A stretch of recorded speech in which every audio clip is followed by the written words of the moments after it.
شوفوا بقى الرز الجميل المفرفر بتاع ام حنين. اقول لكم سر الفرفره بتاعت الرز ده ايه ويبقى حلو كده ازاي. ان شاء الله تشوفوا كل حاجه في الفيديو. يلا نبدا الفيديو. حبايب قلبي في كل مكان، وحشتوني جدا جدا. عاملين ايه؟ يا رب تكونوا بخير وبصحه وباحسن حال. نبدا فيديو جديد ويوم جديد، ونبدا بالصلاه على الحبيب. اللهم صل وسلم وبارك عليك يا حبيبي يا شفيعي يا رسول الله. محتاره بقى تعملي ايه على الغدا النهارده؟ قومي بقى كده بسرعه، هاتي طماطم وبصله وقرن فلفل وتعالي ورايا، وهاتي بيض. بيض يا ام حنين؟ بيض. تمام. مش كل يوم يعني فراخ ولحمه وسمك والكلام ده، الحاجات دي غليت يا جماعه. بناكلها وكل حاجه بس مش يوميا، مش هنضحك على بعض يعني. صلوا على النبي بقى كده حبيب قلبي. طاسه على النار فاضيه وفيها معلقه زيت، وهنعمل البيض بالتشويحه الجميله دي النهارده. بجد هيعجبكم قوي، جربوه مش هتندموا. ولو انت لسه جديده بقى معايا في القناه، اشتركوا وفعلوا الجرس علشان يوصلك كل جديد. حطوا لايك جميل وكومنت حلو زيكم كده. يلا حبيب قلبي نشوف الطبخه بتاعتنا النهارده. زي ما انتم شايفين كده انا حطيت البصل يا دوبك قلبته على النار. تمام. يا دوبك يعني ايه كده، بس مش عايزاه ياخد لون، هو يا دوبك بس كده يدبل في النار.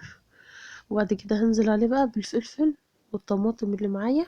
في حباية طماطم وقرن فلفل وبصلتين صراحة، يعني مش بصلية واحدة. وعدد البيض زي ما انت عايزة او زي ما تحبي، او على حسب عدد الأسرة بتاعتك بتحطيهم. انا ولادي مش بيحبوا البيض خالص، انا عشان كده جربت ان اعمله بالطريقة دي. طب ما عملتوش بصلصة ليه يا ام حنين؟ عملته بصلصة والله مرضوش ياكلوه، ولا مسلوق ولا فقشة كده ولا اي حاجة. تمام. بس انا عملته بالطريقة دي، واقول لكم التوابل اللي انا حطيتها وعلشان كده اكلوه. انا عملت نزلت بقى بالفلفل والطماطم اهو. يا دوبك حاجة بسيطة كده، هحط لهم بقى ايه كوباية مية. تمام. وعلى ما يبدو على ما تبدأ تغلي كده مع بعضها، هننزل بالبيض بتاعنا. وان شاء الله الطريقة تعجبكم وتجربوها. التوابل ايه اللي انت حطيتها يا ام حنين؟ انا كان عندي كيس توابل بتاع الشاورما، فحطيت منه شوية صغيرين انت تشوفوهم دلوقتي. بجد والله مديها ميكس رهيب للبيض، طعمه حلو قوي. انا كنت عاملة شاورما بطاطس مش شاورما فراخ. مش عارفة حد بيعملها ولا انا بس اللي بعملها. ان شاء الله بقى اعملها معاكم في فيديو. بس بجد بيبقى طعمها جميل جدا. تمام. اهو الكيس بتاع التوابل بتاع الشاورما. الشوية دولت اللي انا حطيته مش كتير. وحطيت فلفل اسمر والسبع بهارات. لا، فلفل اسمر بس وملح، لان بتهيألي طعم اللي انا ما حطيتش عليها سبع بهارات. لو حطيت ضيع طعم التوابل اللي احنا لسه حاطينها. اهو كده يا حبايب قلبي. الفلفل الاسمر بوريلكوا علشان البيض. اهو سيبتها تغلي كده شويه بقى مع بعضها، وتوسعي مكان كده بالمعلقه، وتنزلي بالبيضه فيه. اهو يا حبايب قلبي. انا بكسر البيضه في الطبق الاول علشان اشوفها كويسه او لا، لان برضو الدنيا حررت. في البيض ما عادش مضمون يعني. لكن في الشتاء بالتالي بيبقى كويس كله، وعشان درجة الرطوبة.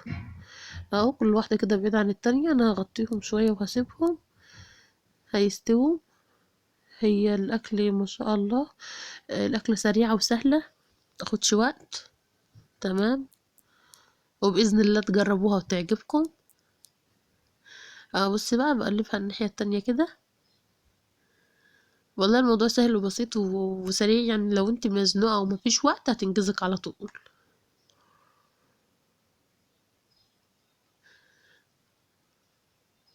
يعني انا ولادي بيحبوا البصل والفلفل والحاجات دي بتبقى تحت الفراخ مثلا كده، او حتى لو بالنظام ده هما بيحبوها، فعشان كده انا قلت اعمل لهم البيض معاه.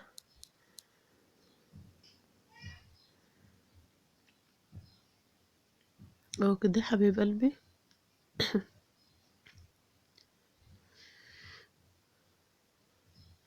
انا كنت بقى هحط واحده كمان، عشان كده وسعت لها الحته اللي ورا دي. جبت الرز بقى اغسله كده. انا بغسله واسيبه اصفيه واحط عليه الميه بتاعته، واحمر الشعريه. يعني انا بغسله الاول وبسيبه. الشعرية بحط ميتها لوحدها. هقول لكم دلوقتي اللي علشان تعرفوا تظبطوا مية الشعرية بالرز، ولا يبقى طري ولا يبقى لين ولا كده. انا بحب اغسل الرز حلو قوي. شوفوا ابيض ازاي. اهو بقى هنحط الزيت. سر فرفرة الرز في ايه؟ ان تعمليه بزيت، لو بسمنة مش بيبقى مفرفر زي الزيت. يعني لو حد مستغرب ان انا بعمله بزيت، ولا يا جماعه انا بعمله بزيت طول عمري، يعني انا مش عارف، انا بحبه بكده. لو بسمنة انا مش بعرف اكله، او حتى بزبدة.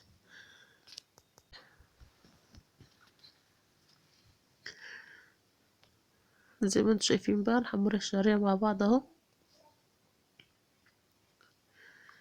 خلي لونها كويس، لا هو غامق ولا هو فاتح يعني.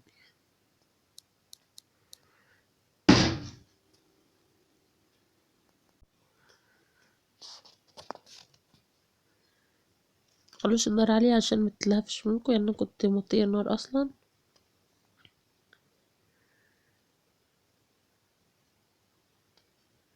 اهو كده يا حبيب قلبي.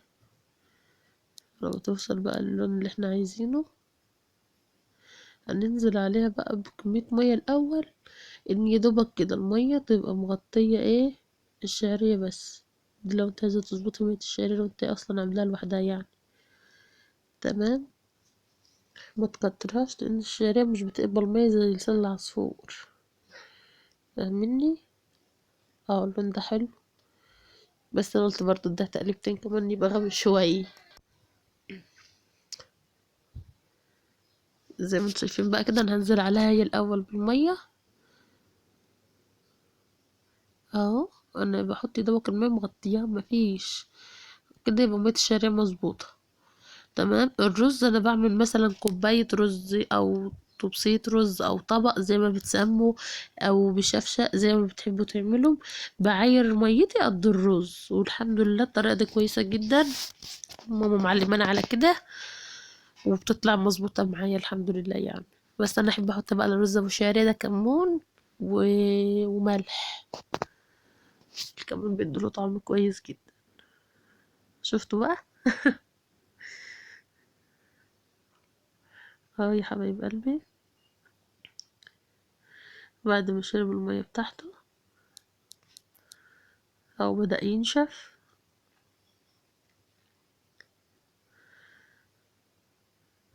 نحط عليه تاني بقى ونسيبه